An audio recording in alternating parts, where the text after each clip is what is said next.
Recording in a minute. All right, let's make a formal introduction. For our listeners, good afternoon, Robert. My name is Claudio, and I'm calling you from Washington, D.C. From the studios in Fairfax City, we are very humble and grateful that Robert Dean accepted our invitation to a show. Robert, welcome to the show, man. My pleasure. Welcome to you too. Thank Merry you. Christmas and a Happy New Year. Same to you, man. We live in crazy times, man, bro. Yeah, we do. You know, with wars, people killing one another. Maybe we're doing a society. Hopefully, music and interviews and talking to great musicians yourself will give sanity, peace in the world, man. It'll Yeah, help. Yeah. yeah, it's crazy. All right, let's talk. I wanna do this interview backwards to your current life toward the time you were with the band called Okay. Japan. Sure. Tell me about your journey to Costa Rica 30 years ago and your decision to become a ornithologist and illustrator. Yeah. Well, I'm not really an ornithologist. But you're humble. I'm an amateur ornithologist, I would say. I have a passion for birds, but I never studied. I don't have any degrees in ornithology or anything. So, but over the years, I suppose I've become something of an expert, certainly on the birds of Costa Rica anyway. Well, what happened was in 90, I took a trip to Peru and Bolivia Yeah. for like 5 months. Peru had always been very high on my list of places to visit. I don't really know why. It was just kind of, I was fascinated by it in some way. And anyway, during that time, I pretty much fell in love with Latin America. And when that trip was over, all I wanted to do was see more of Latin America. So I planned a backpacking trip through Latin America for about 6 months after that, I think it was. And I wanted it to be open-ended. I didn't really know where it was going to take me, but I knew I had to do it. So I basically started the journey in LA, and then from LA I crossed over into Mexico, and for the next 6 months I traveled through Mexico, backpacking, Mexico, Guatemala, Belize, Honduras, Nicaragua, and then I eventually arrived in Costa Rica. I knew I was going to like it because as a kid I was always into wildlife, and Costa Rica even then had a real reputation as a sort of wildlife paradise. So I knew I was going to have a good time there. But what happened was that I ended up staying in this small village on the Pacific coast called Montezuma, and staying in the cabins of this woman called Karen Monson, who founded the first national park in Costa Rica in the 60s. And I stayed in these. She had these little cabins up the beach. No electricity. Outside toilet, tiny little wooden huts, really. And I was just like fascinated by it. Monkeys would come in the morning, and hang around, and it was like this little jungle by the beach, and I just absolutely loved it. And she and I would talk for hours. In the evenings we'd just sit and chat. And cut a long story short, she asked me if I wanted to stay and help her run her little business for a while, and that was the sort of thing that I guess I was looking for, something entirely different to what I'd done before, which would be something of a challenge, but it would be a complete, change of life, which at that point I felt I needed. I needed something that was going to ignite other interests in me. And that's exactly what happened. I mean, you know, I stayed in that village for 9 years. I worked with her for the first year and a half, I guess. And then I just got into like bird watching because they were all around me and I wanted to know what they were. So, you know, I started you know, I bought a field guide and I would check through the book and say, oh, I want to see that one, I want to see that one, you know, just fascinated by it all. And then from that, I started painting. And somebody thought I was good enough to do some work, you know, like, and that led to me illustrating a new field guide to the birds of Costa Rica in the early 2000s. It's for you, man. The lady knew who you were. You told her that you were No. around. I actually, during that time, I didn't tell anybody anything. Wow. Plus, you didn't bring a guitar, right? The stuff were in. I didn't have a guitar. I didn't have a Right. guitar. I didn't have a guitar for probably the first couple of years that I lived in Costa Rica, I think. Right. Do you, of course, you were learning Spanish there, right? Mhm. You didn't know Spanish when you arrived there, right? So Well, the basic, I suppose. Yeah. when I did the trip to Peru and Bolivia, I learned a bit of Spanish, and then when I knew that I was returning to Latin America, I took night classes in London Good for you. for a few months, you know, because I didn't want to be totally, you know, useless. So yeah, so I knew some Spanish, and then just as time went on, I learned more and Good spoke for it. you. Yeah. Good for you. In a way, it's like you're living a different life in the sense that you know the Sinead O'Connor, Gary Newman, Mhm. Japan, all these famous people is so far away from you that maybe if I show you a picture like this, it's Yeah. so Mhm. you wouldn't recognize it, right? Yourself Well, the because thing is, yeah, I so mean, to different, me, right? Yeah. um, I think Facebook has helped me sort of like confront that, you know, I see. because Yeah. communicating with people where their interest in me is through the music, through the bands I Yeah. played with. Yeah. But for a long time, I sort of didn't really think of it as me. It was like somebody else. Got it. Got it. Past, it was somebody else. Mm. And that's the And way I approached it. So I would never, unless unless I got close to people and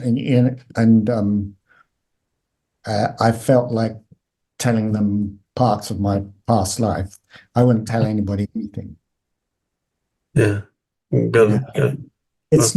it's not part of me to blow my own horn anyway. You know, it's like Well, it is sort of person. in So in the UK it's like that. People, right? So I'm from Latin America, right? So and I'm from Chile, and I go to London kind of often, right? 2, 3 times a year for work and music, and big difference between the well, I don't know if I will say people just from London, but people from the UK versus people from the United States are very different. They're people yeah, here are you're very quiet, I, humble, modest.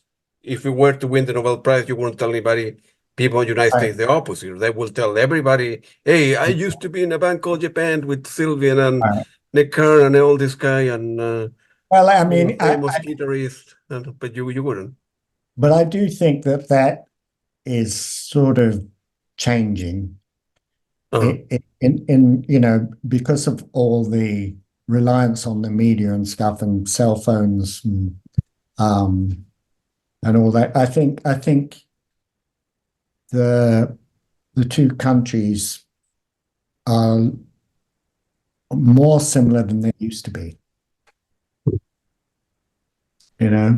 because we're all experiencing the same things and we're able to communicate about it one-on-one, like me and you here now. Like Facebook, Instagram, Yeah, WhatsApp, instant message. That before they wouldn't, right? So, Zoom, yeah, I mean, everything is available. So, yeah. Well, I'm happy that you are keeping me as a part of your circle, part of your friends. So, I always love talking to you, Rob. You're very humble and quiet guy, man. I know you wouldn't tell anybody that hey, I used to be part of a famous band yeah. in the UK. Yeah.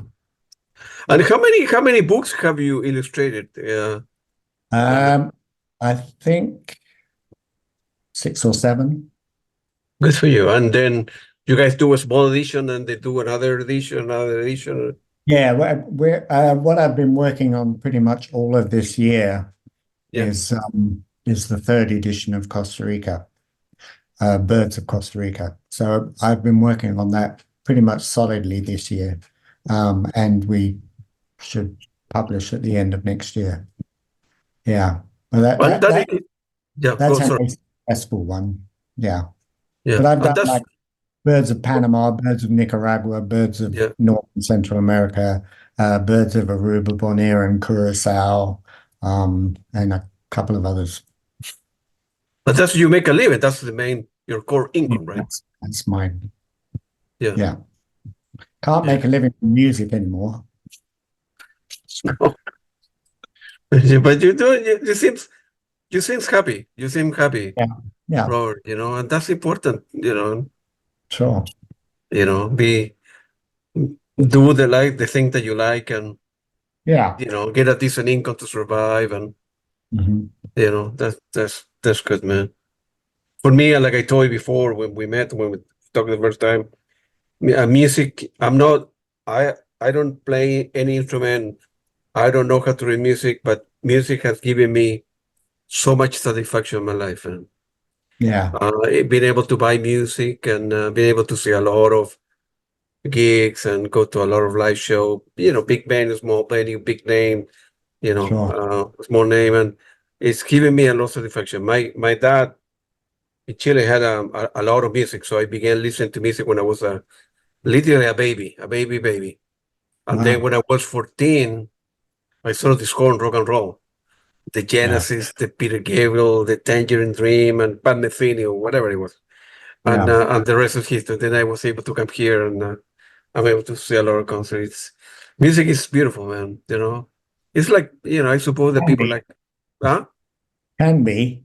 Can be, yeah. I'm, a lot of the commercial music these days leaves me cold, but Yeah. I Do you mean, listen? sorry, yeah. No, go ahead. Go ahead. Sorry, interrupt. Well, I'm, I've always been into pop music, like Yeah, as a kid, I was in, but to me, pop music had a lot more substance back then, I see. Yeah. you know. You listen to Spotify, radio? What do you? I refuse to listen to Spotify through Okay. Spotify, and I don't listen to radio. Normally if if I know that there's a band coming out with that I'm interested in, um, I normally go onto YouTube and check, YouTube, right? Yeah. check videos and stuff. Yeah. And most of it is available on YouTube in some form or other. Everything's available on YouTube, man. Yeah, I'm not a fan of music video. I've never been a fan of music video at all. I think 95% of the time it detracts from the music rather than enhances it because Mm. it's someone else's view of music they had no involvement in. And to me, that's, I mean, if it's just a band standing there and playing, that's okay, but when it goes into like fantasy sequences and that, I think it really works. Is it difficult to? You didn't have any classes to become an illustrator, right? It's not easy. Well, yeah, I mean, I did art at school, Okay. I was pretty good at art at school, but once I became a musician, I didn't do any drawing or painting or anything until, like till I came to Costa Rica, really. So yeah, 30 years ago. Wow. Yeah. I have seen, not your book, but other illustrator, same picture, and very difficult, man. For me, it's very difficult. Well, You I know. mean, it helps if you have a passion for the subject. It's like Yeah. I don't think I'd be any good if I didn't love birds to begin with. Mm. And be I patient, and be a patient person, which I'm not. Yeah, well, there's yeah. I mean, you learn when you become a birder and that you learn things about yourself. I think about what you are capable of achieving. You know, like as you say, being patient. I don't think I'm a patient person, but if I'm out in the field, hoping for a bird to show up and stuff, I'm extremely patient. Sometimes it takes hours, hiking around to find something that you're looking for. Um, and also being out in nature is very calming, Mm. you know, and I'm really appreciative of that. Yeah, no big building, no noise, and big Oh, cars or smoke sometimes, or sometimes there's tourists on the trails and stuff, and they make a bit of noise. yeah. But For the most part, it's quiet. most Yeah. part, most part, I can get away from everybody and just But do plus, my. you know your way around. You know where to spot this kind of bird versus that kind of bird. Well, yeah, mostly. But things can surprise you. They can turn up anywhere. Wow. You say you say something very interesting. By doing this, I have learned a lot about myself. That's a Hmm. great thing to say, man. But it's true. It's very true. Um, yeah, I mean, different aspects of your personality come out, stuff. mm, mm. That's the beautiful. Yeah, it's beautiful. Yeah, it it's so easy to become someone else. When in your case, you were a musician. Well, and not just musician, all in life. As you became famous and people follow you and you play in different gigs and different venues, you you become very like arrogant and stuff like I don't think I that was, because money is there or the I ladies are don't think I there or was the ever drugs are arrogant. there. Huh? I don't think I was ever arrogant. No, that one it's easy to become that way, right? Oh, yeah, sure. Yeah. Yeah, Because definitely. there's so much temptation out there, the money, the girls, the drugs, and doing stupid stuff and buying things that you don't need, or Yeah. uh, I don't know, like Mick Jagger from Rolling Stone. He has like a $500 million in his bank. What's he going to do with the money? He earned it. The Rolling Stone were very good. Now That's the he earned the same with money, but Paul what do you McCartney. do, right? Huh? Yeah, same with Paul McCartney, Or McCartney, yeah.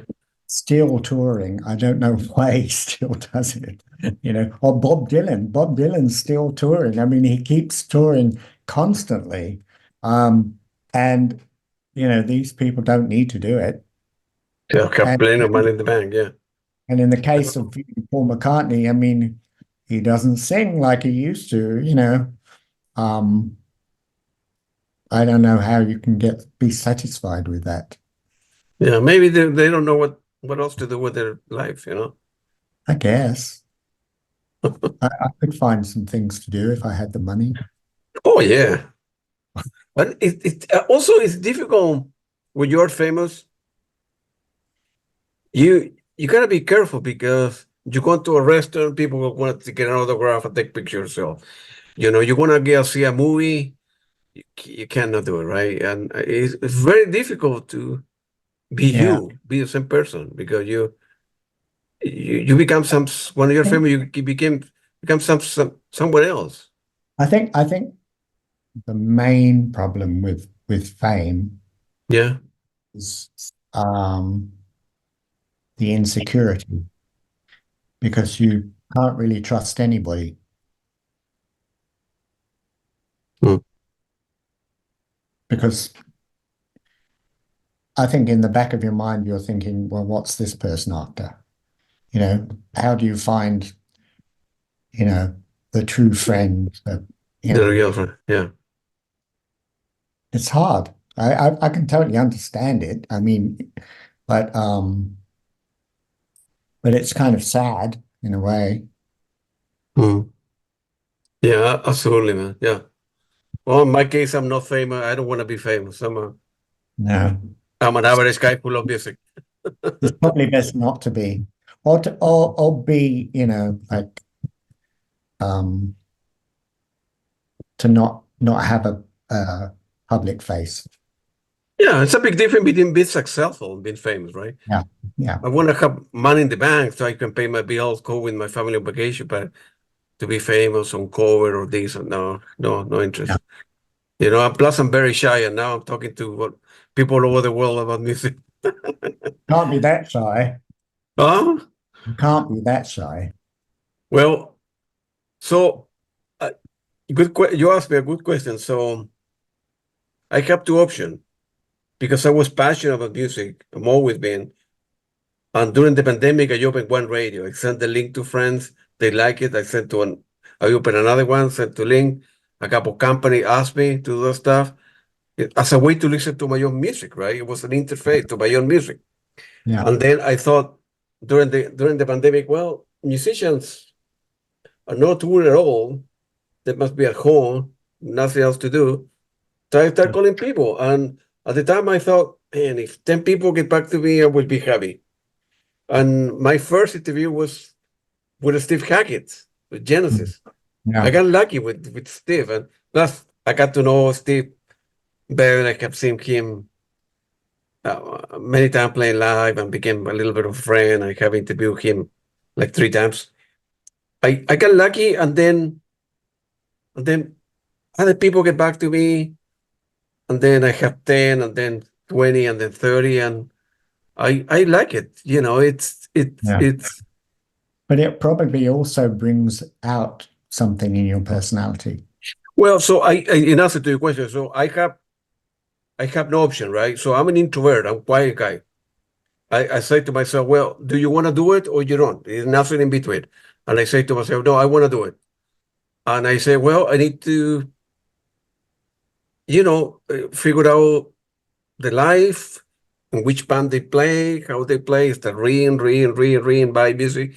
And Yeah, begin asking kind of good question, I suppose.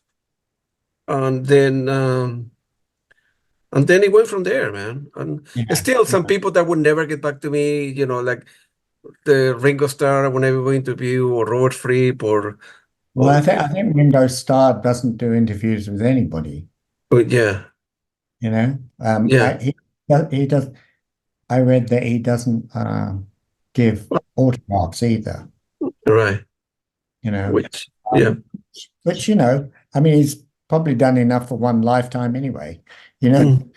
it's like if he doesn't want to do it anymore, that's fine. I think he's done enough. You know, Yeah, yeah. And the other thing that gave me satisfaction is that being able to talk to somebody that I bought the album 4 years ago, for example, Tangerine Dream, they like electronic music. So I have interviewed around 20 people from Tangerine Dream. And I when I was in Chile, I was buying music. I didn't have a lot of money. And all of a sudden, 40, 50 years later, I'm talking to one of the guys that I bought the album from. It's, yeah, it's beautiful, man. It's, the beauty of the internet that's right. and Zoom and all that kind of stuff is a beautiful thing. Yeah, In many ways, when you move to, is it safe to say that when you move to Costa Rica, you have given up about music in the sense that, well, I want to try different things. I want to move on my life. music is Yeah, only part of I my mean, life. I want to try other things. definitely in the 90s, that was my feeling was that I kind of left it behind. Mm. Um, and I didn't really get back into playing music until early 2000s, I think, just Mm. for fun, just for fun, you know. We had Mm. a little cover band in our village where I live, and I actually enjoyed it. We used to, you know, play rock covers, and it was kind of fun because there was no pressure on me whatsoever to do anything other than to enjoy what I was doing. Um, and you know, the local people enjoyed it, and we always played to packed houses and stuff. And it's weird if you you know, when I take a cab somewhere around the village, even now, that's what people talk about. They, Really?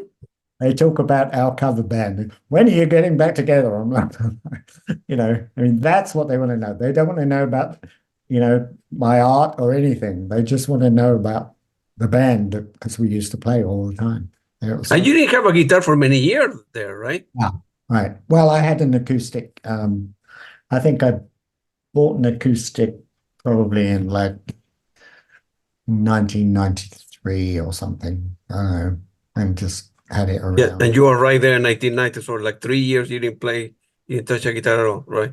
No. Wow, good for you, And man. then you know I had some of my guitars in other countries, Yeah, of and course. so I you know eventually thought, oh well, I might as well get them, you know. Bring So it. Somebody coming to Costa Rica. Hey, can you bring me one? I'd Can you have bring them me? sent to me, or you know. So I had, and then I started buying other instruments and stuff, and you know, got back into it a bit, you know. Good for you. Yeah. And at the beginning, I think later on you end up forming a band called The Lie of Day with Uh-huh. Isaac Moraga, right? They, Yeah. the folks, of course, they ask you who you were, right? Because they saw you playing guitar and say, "Well, it's not you're not a novice, right? You've been Right. playing this for a while, right?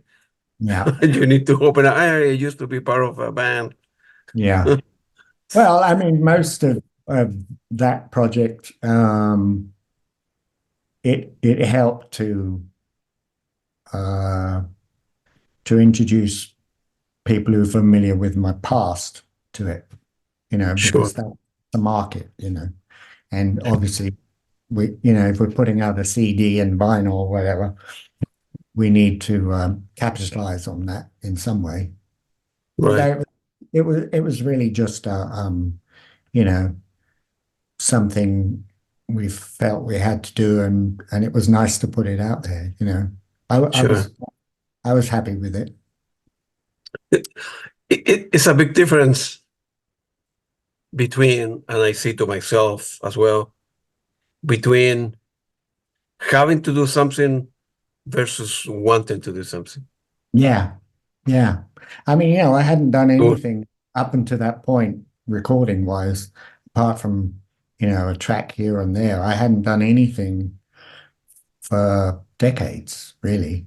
And so it was sort of eye-opening to actually realize that I wanted to do it. Mm.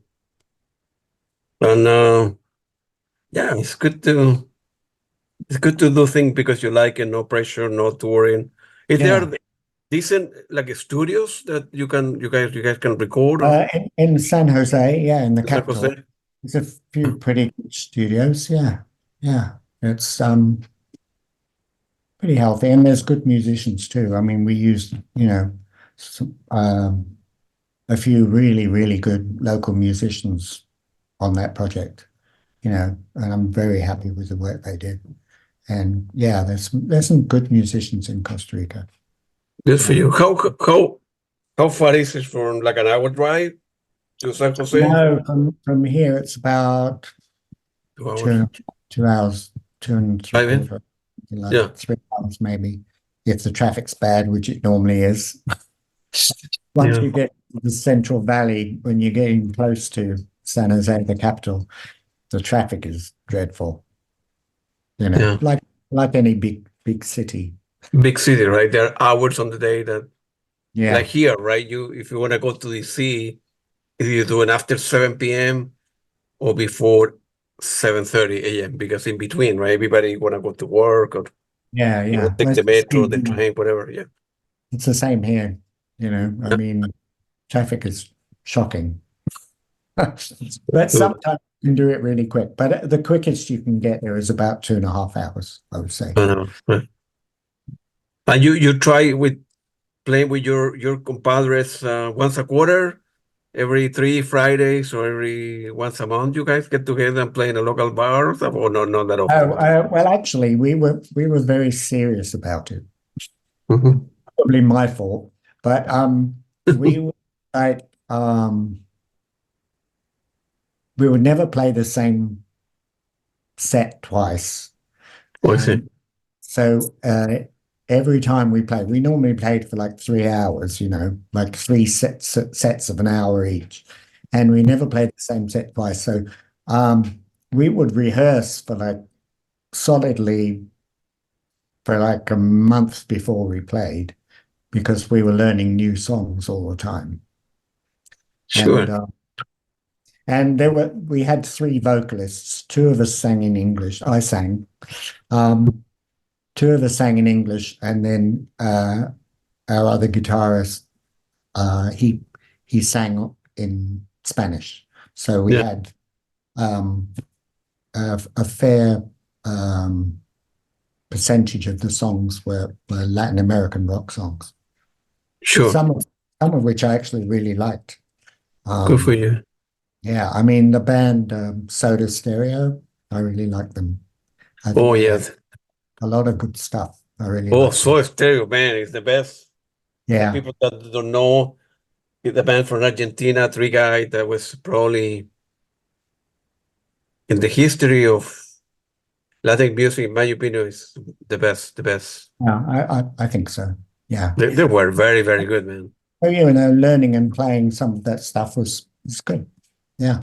I mean, some of it really don't like at all, but Yeah, that's right. that's with everything, there are bands I can't stand Yeah, and you have to play them because people like them. people like Soda Stereo. Oh, yeah, of Yeah. course. But Yeah, but it's fun, it was hard work though. yeah. You Yeah. need to rehearse, but you guys rehearse for a month, and then how many you do? How many gigs are it? 3 nights, Friday, Saturday, Just Sunday. one. Just one. One, and then you disappear for another 2 months. Yeah, they would The same disappear, thing. and then we rehearsed. I mean, by the end of the band, we had about 120 songs, I think. Oh wow! Oh, that's very impressive, man. Yeah, But also early on, we did these New Year's Eve special gigs at this open air amphitheater around here, yeah, and each one had a theme. Like the first one we did was a Beatles show. yeah. And we did it with a lot of local musicians as well. So the band was like the backing band, and then people would come up and sing songs and that. And we did a 60s Beatles show, a 60s Beatles show like early. Then we did like a psychedelic period, and then we did a late period. Then we did an acoustic Beatles show. Then we did an electric Beatles show, and then we did Wow. a 60s pop show, a 70s pop show, an 80s pop show, with all local musicians. There were normally like 18 local musicians involved. And myself and my close friend Alan, who also played in the band that we were playing in, we got it all together. We got everybody together and we, decided which songs people were going to perform and all this. It was a big deal, and we did it for New Year's Eve, which was crazy, really. Hmm. But What about this New Year? The coming New Year's in 5 days from now. not doing it anymore. Not doing it anymore. Too much work. It's a lot of work. It's a Yeah. lot of. What memory do you have from 1981, 82? You were part of the Gary Numan orbits. Yeah. Well, that was interesting. I was living in LA at the time, Oh, really? and, Yeah. and actually bumped into Gary Numan. I hadn't seen him since I recorded the track on the dance album. Mm. I bumped into him in LA, and I said, "Oh, hi, Gary. How are you?" He said, "Yeah, I'm okay. Do you want to be in my band?" That was literally the first thing he said. He knew who you were? Gary, well, I played with him, and back in like 2 years before that or something like that. Yeah. Year Yeah, before. you were like 2 years before that, but some people, wow, the first thing he said, you wanna, First thing he said, I said, "Well, I have to think about it." And he said, "Well, why don't you, come over to my house? I'm living here now, and come over and have dinner, and we'll talk about it and stuff." So I did, the and rest is history. Yeah. yeah, and then so I said, "Okay," and then basically we rehearsed. It was myself and Pino Palladino and Roger Mason, Australian keyboard player from the Models, and Chris Slade, who was playing with AC/DC then, I think. And before that, Manfred Mann's Earth Band. That's right. Yeah. And so that was the band, and we rehearsed for like, I'm gonna say like 3 months. We rehearsed a lot for Wow. that tour. Um, yeah, Gary would pick me up in his Jeep every day, and we'd go to rehearsal. Um, yeah, I mean, it was interesting. I was never a Gary Numan fan, but I thought it would be interesting, and I'd never toured the States either. I'd done a few gigs here and there. I'd performed quite a bit in LA, and Japan played in LA, San Francisco, Boston, New York. And then in the band I was in, well,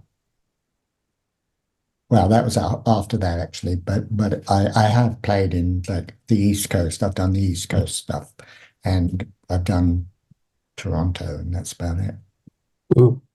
So I was interested in doing a tour of the States, and Sure. seeing a Good for lot you, more. man. You have a good time? Huh? You had a good time?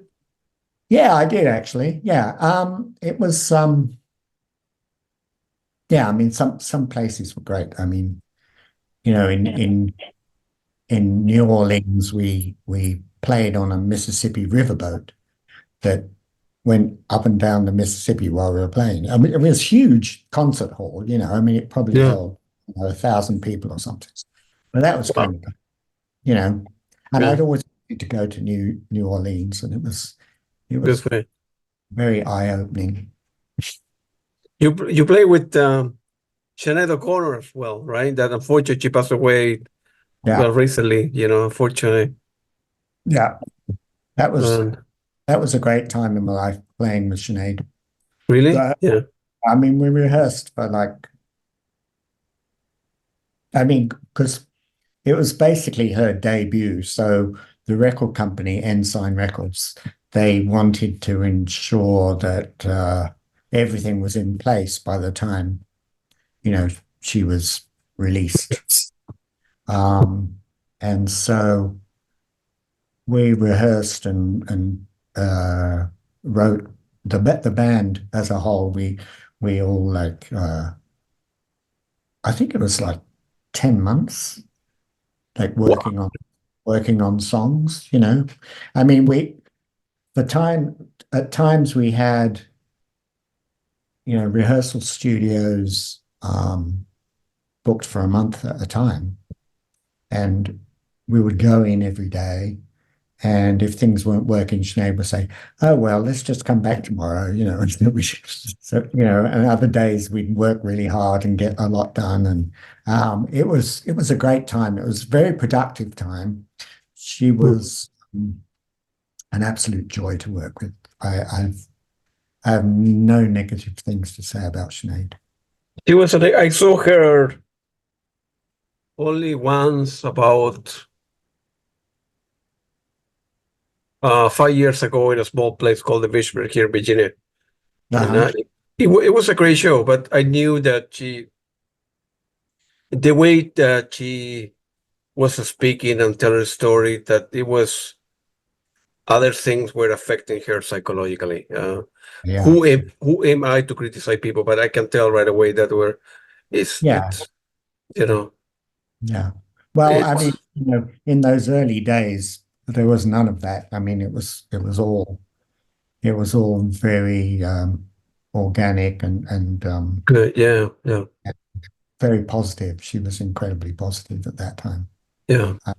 And yeah, it was a joy to work with her. We did I only did one live show with it. Well, two really, but we did one live show on the eve of the release of the Joshua Tree. U2 and Sinead, we did a gig in Belfast Wow.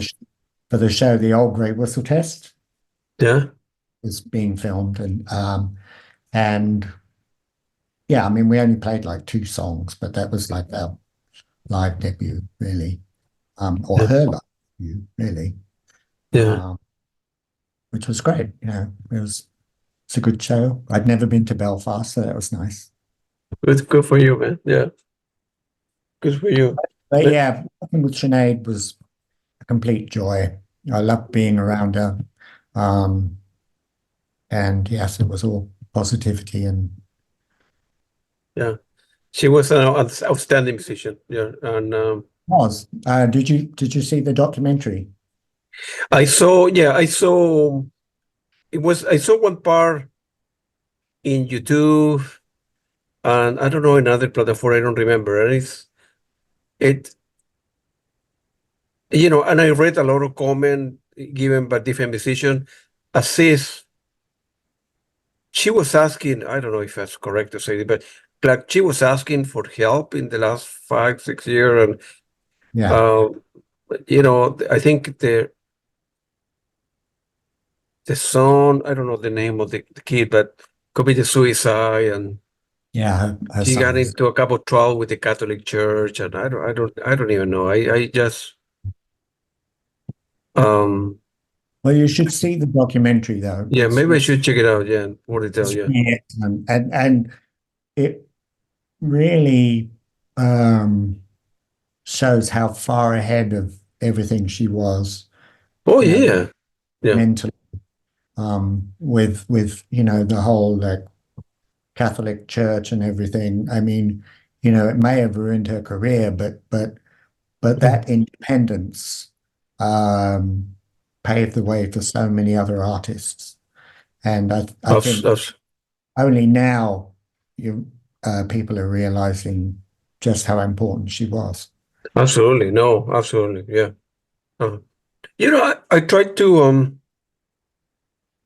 to see when I see shows, and I read up on an artist, and I take an artist for who they are, artistically, independent of what they have say or Yeah, the thing they have done, whatever. Like I saw recently, I went to see a couple weeks ago. I saw Madonna, unbelievable show, and I know she has done a lot of crazy stuff, marriage, drugs, and this or that, operation, whatever it is. Who I am to be? I don't worry about stuff. I went to see a show. It was a great show. A lot of yeah. I was, back playing, no instrument, but it was great. I was a big fan of Madonna in Yeah, the late 90s, early yeah, 2000s. I love the Ray of Light album. I think it's yeah. really Unbelievable. great. And the show was very polished, very well researched. There were like You wouldn't really expect 30, any 30, other 40 way. people there Yeah, on the stage, and everything was synchronized. yeah, Very well researched, very well run. yeah, It's a lot of they move. They introduce some stuff, some cages in a scenario. They need to tear them down. Some fire. They walk to the other side, and while the other people on the left side were putting the equipment together, and people changing clothes every 3 songs. I mean, it was very well run. It's very yeah. difficult to put together. Oh, And of sure. course, she did all the hit from the 80s and 90s, and Hey, she Yeah, was very popular, you know. So yeah, still she is, you know. yeah. They play in the Capital One, which is the biggest venue here, where the Uh, Fleetwood Mac would play, or the Genesis yeah. would play, or Oh, Peter Gabriel would play, you know, and it was packed, you know. It was I wouldn't expect anything else, you know. I yeah, mean, yeah, I mean, at a certain level, the show oh yeah, has to be like spectacular, yeah, you know. and usually the shows here, even Genesis, right? When I saw Genesis last time, they play for 8:30 to 10:30. She Yeah, started the show at 10:30. 10:30. 10 because it's Madonna. The ticket will say, 8 o'clock, right? But of course Wow, I knew that she would start at 8 o'clock. So there was a DJ from 8:20 to 10 o'clock. wow. Then So they how long did she removed the play booth for? where the DJ was there, and then she showed up at 10:30. How Mm. long did she play for? 12:45, like Wow. with 2.5 hours or something. And that's probably she probably got fined for that, right? Because I mean the venue is Yeah. probably, you know, I mean, there's a reason that on the tickets it says the show starts at 8 o'clock. It's because they want people out of there by 11, right? Or Yeah, something and, like. and a lot of people don't drive there to DC. They need to take the metro. So I think Yeah, some band need to pay an amount for yeah. people for the metro to stay late at night because Wow. she played 2 nights in a row, like on a Monday and Tuesday, But both at 10:30. both at 10:30. Yeah, in New Crazy. York, and then she was coming from Boston. She was coming from New York, and then the show in New York was like either 10:20 or 10:40 or whatever. And that's the way she's Madonna. She can do whatever she wants. Oh, I know. Yeah. But independent of that, of course, it was a weekday for me. I was sleepy and I drink coffee but I have a great time. The Yeah. show is very good. So I'm I happy that I saw her. would like to see Madonna, but I would have liked to seen her in like 1999 or something. Yeah, That would have been my time. She's, you know, I mean, the 2010s onwards to me, musically, nah, I it's not don't the really, same. Yeah, I don't really like what she's doing. But but I do like Ray of Light music, that period, you know. yeah, There's some really good stuff in that period. yeah. I like, you know, some of the older stuff, the stuff she did with Prince, I loved, you know. Oh yeah, absolutely, absolutely. Before that, you were in a obscure, unknown band called Japan. No, I'm joking. It's not no unknown, but you participated in four records. The first is Adolescent Sex, Yeah, Obscure Alternative. Let me check the date. So one is Adolescent Sex 78, and yeah. then Obscure Alternative, Obscure as well 78. I those. What memory do you have for? Because in my opinion, they're very different from the other two. Well, the thing is, you Wildlife know, and the Gentleman I mean, Take Polaroids. apart from demos, Yeah, you know, I mean, the experience of being in a studio yeah, for a young band is just yeah, ama amazing. You know, I mean, you can't believe you're there, kind of thing, really. sure. And and so you just, you know, you're sort of on cloud nine the entire time, really.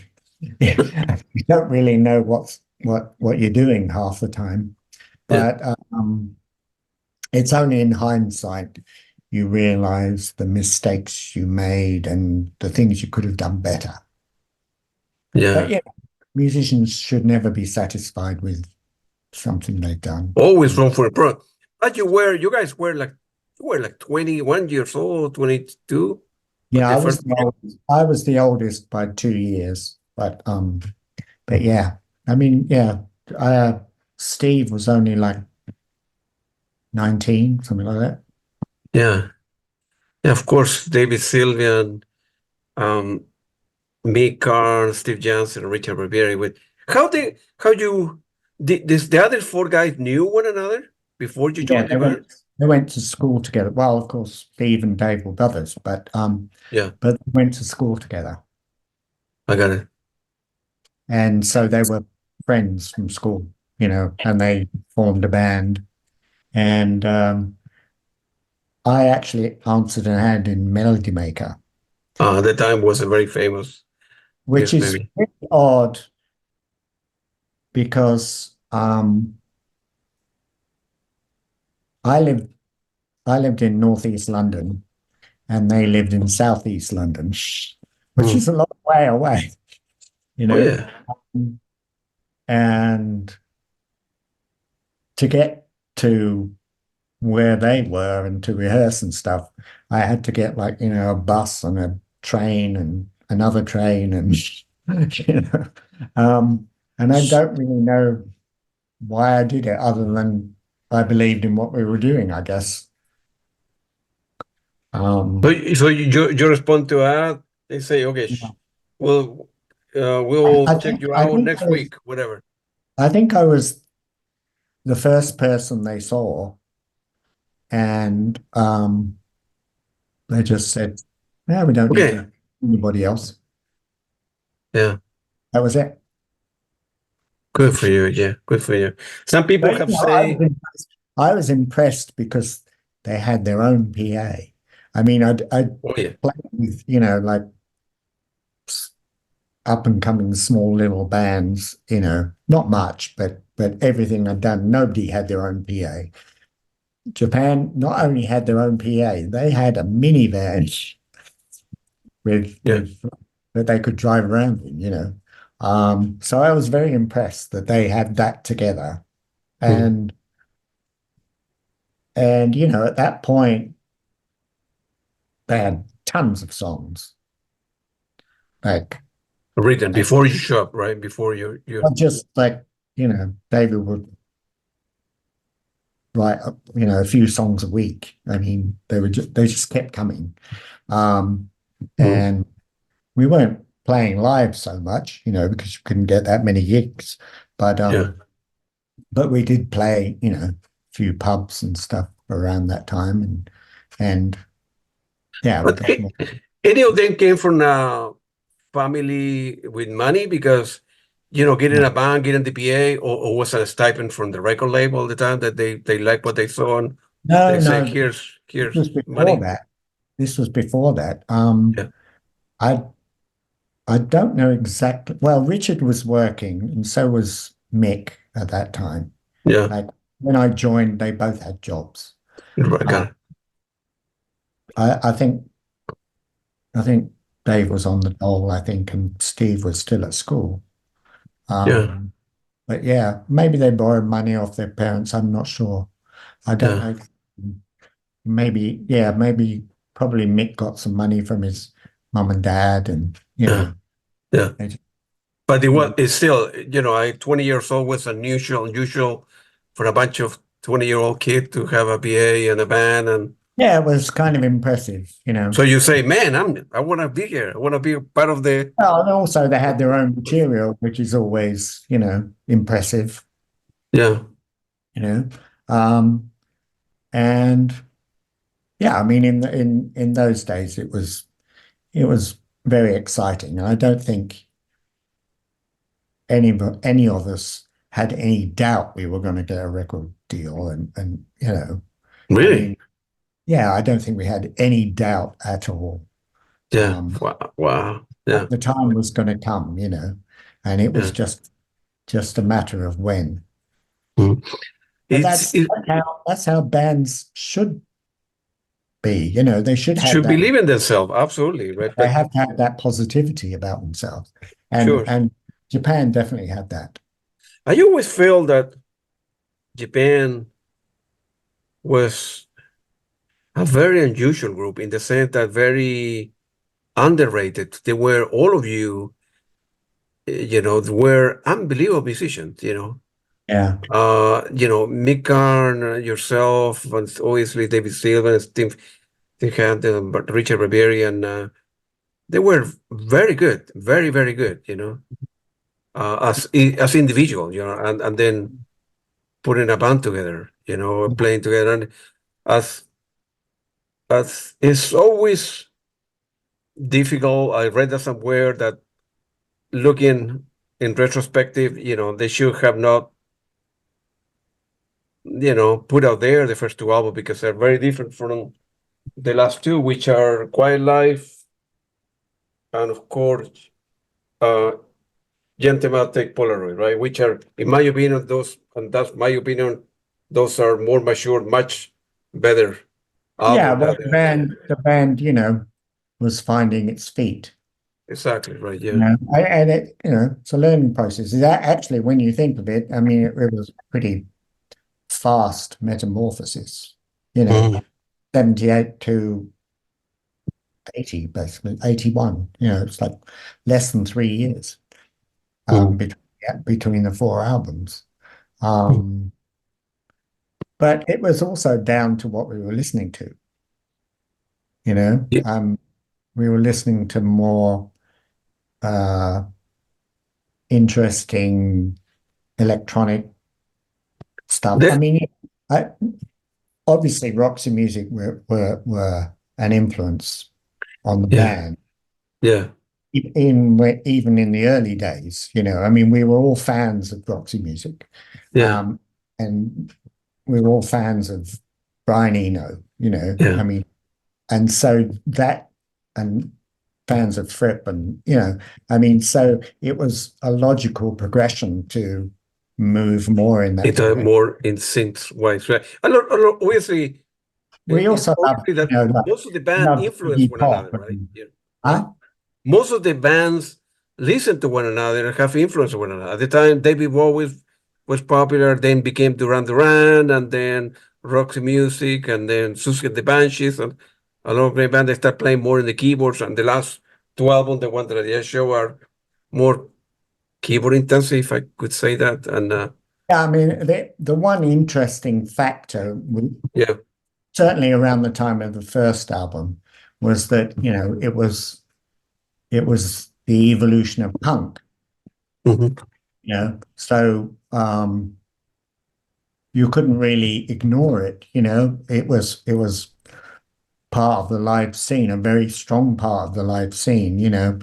Um, the Damned, well, Susie and the Banshees, early Susie and the Banshees, and then you had like Patti Smith, you yeah, know, Blondie, Television. I mean, there was all this new blood coming in, and I think you hear those influences on those two albums, yeah, um, and you couldn't really get away from them. So that it was logical that they would have those influences. But of course, by the time you get to like Quiet Life, that had passed. mhm, So those influences were behind you. yeah, I mean, some of those bands still existed, like Susie and the Banshees and Magazine, who was my absolute favorite band at that time. Um, but uh, but um, the actual attitude had changed. The punk attitude wasn't there anymore. It had become far more sophisticated. I see. So logically, the music that we were playing was more sophisticated. And I imagine that, for bands break up for different reasons, but I suppose marriage sometimes is difficult for a husband and wife or whatever, and a bunch of kids, playing together, living together, and taking the pain. The first 4 or 5 years in a row might be it's complicated. Very hard. It's I don't know how normal. I don't know how any band survives it, to be honest. You know, You know, you you have yeah, to really put a lot of things away mentally to keep a band going. yeah, Yeah, uh, but as you say, it's a relationship, and sometimes it's a 24/7 relationship for months at yeah. a time. all the time. And you need to take the same bus, live in the same place, and a girlfriend, a new guy, problems, greedy and personalities. And Yeah, so are personalities. human beings. People don't understand why I don't know, Genesis break up at the beginning, why people left, or the Led Zeppelin guy, or the Pink Floyd guy. It's like a marriage. Sometimes things It is a marriage. will It not is a work. I marriage. mean, And there is a, yeah, there is like a certificate basically, which, yeah, it's like, if you have a recording contract, that's as good as a marriage certificate, a wedding certificate. that's right. Yeah, and then you end up living or whatever, and then they became successful with the teen drum, right? That was there was a difference between the year that you end up living and when this guy appeared in the Yeah. market. That became success, and then a year after they Yeah. disappear. So it would have made a difference if you Yeah. would And have stayed there. I wasn't at all surprised that they split up. I mean, Yeah, yeah, it was just, there was obviously going to be a separation. you saw that coming, right? So way Yeah. before that, right? I think everybody Yeah, did. Yeah. yeah.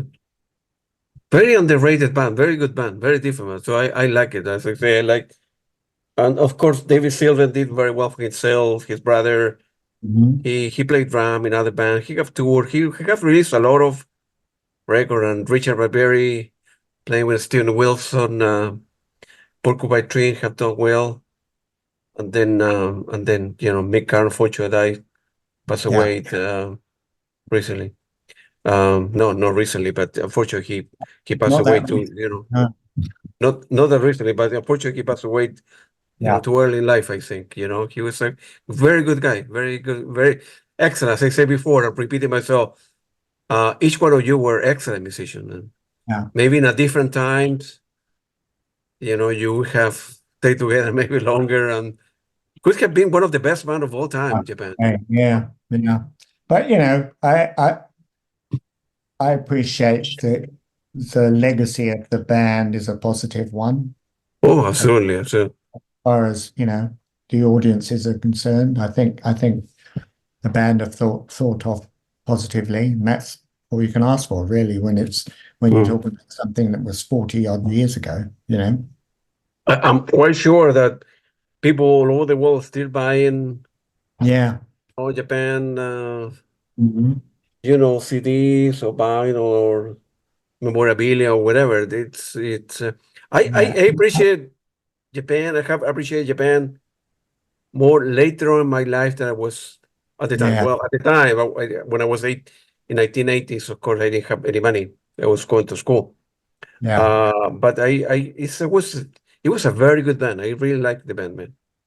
I think people over the world maybe appreciate the band the last 2 years, the last 10 years than maybe before that, right? Yeah, I So think certainly with musicians anyway, I yeah, think musicians appreciated what we did, which is all you can hope for, really, you know. yeah.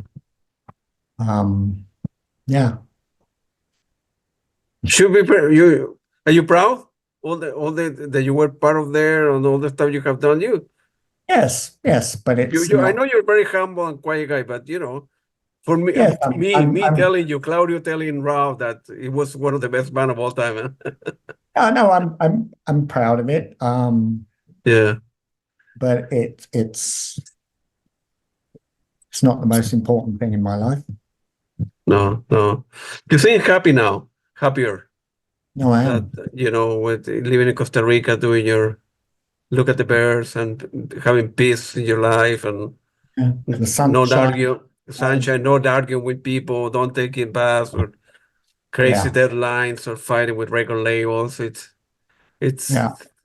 you know Hmm. good for you, man. Good for you, but uh you don't when you're drawing and birds and you're going to tour, you don't get flashbacks of the past. No, No, no, like a no. nightmare, maybe for I mean, people, sometimes say to me, "You should write a book." I couldn't think of anything I'd want to do less than write a book. about, my Music. story. Write another book about birds, but not about Well, not write. I can only paint them. I can't really right. write about them. But yeah, I mean to me, reading about myself in, publications and stuff, it's a nightmare for me. Good for you, man. Yeah. Well, hopefully we'll get together one day for dinner or a beer or wine or whatever. Sure. Yeah. Either here or there. But here and there, I need to convince my wife. I always want to do goes to Costa Rica because I like nature as well, like you do. Yeah. And my son we went to last year we went to, well, we got lucky that we travel different, but Iceland is very, very beautiful. Iceland is another world altogether. It's another world. Yeah. It's I very nice. I would like to go there one day. It's Yeah. not but my main places to go are like other places in Latin America that I haven't been to. You gotta go to Chile and Argentina. Yeah, I need to go to Chile and Argentina. Yeah. I haven't been to like Uruguay or Paraguay Yeah. or Suriname. I'd like to go to Suriname. Yeah. Yeah. Lots And of good birds in Suriname. yeah, good for you. Well, I've you been seem to happy. I've been to Venezuela. I've been to Colombia, and Yeah. I've been You to like Ecuador. Colombia? You like Yeah, Colombia? I loved it. I loved it. Absolutely Yeah. loved it. Yeah, Very I had nice. a great time. Yeah, it Yeah. was Yeah. I'd like to. Hopefully we'll get together soon. Yeah, If you come here, you have a place to stay, good food and good wine, good beer, whatever you want, and good music in the background. So, all right. and I hope to see you there, meet you one day personally. And you're a great guy. You're a good personality, humble, quiet guy, and you were part of the one of the best band in the history of music. So it's an honor for me to talk to you, Rob. And we'll chain email. Maybe next time we talk about different movies and books and stuff like that. Because I know I, you're going I, to see a movie I can talk about movies for for hours hours, and hours. Yeah. hours and hours. Or soundtracks. I have a big collection of soundtracks as well. So we go, Yeah, I don't really. Soundtracks is interesting, but to me, it's if a memorable soundtrack isn't really doing its job, is it? it should always be in the background. Yeah, it should be an integral part of it, but it shouldn't necessarily be apart from it. Yeah. What's the best movie you ever seen in your life? Only the best one. The Discreet Charm of the Bourgeoisie. Wow. Have you seen it? A while ago. A Maurice long time. Buñuel is my favorite director. Yeah. I just love that he plays with you. I love movies that play with you, that tease you, that surprise you, that take you somewhere you weren't expecting. I love that. Do you like movies from Herzog, the German guy? Who? Oh, Herzog. Werner Herzog? Yeah, I've only seen a couple of his movies. I haven't really Yeah. delved into Werner Herzog for some reason. I don't really know why, because I love a lot of international movies. Japanese movies and French movies. Mm. A lot of course, Peter Weir. Peter Weir, he's good. Australian. Yeah, he's very good. Some of the movies are very good. Excellent. Yeah. Now, maybe that's what we need to create, like a podcast and talk about movies. Yeah, I can. You pick a movie, then I pick a movie, and we discuss it, and we talk about that. Yeah, for sure. Okay, Rose. Thank you very much, man. I appreciate it. Have a good afternoon there, and we'll see you very soon, man. Okay. Thank you. Bye-bye. Bye, Rob. Thank you.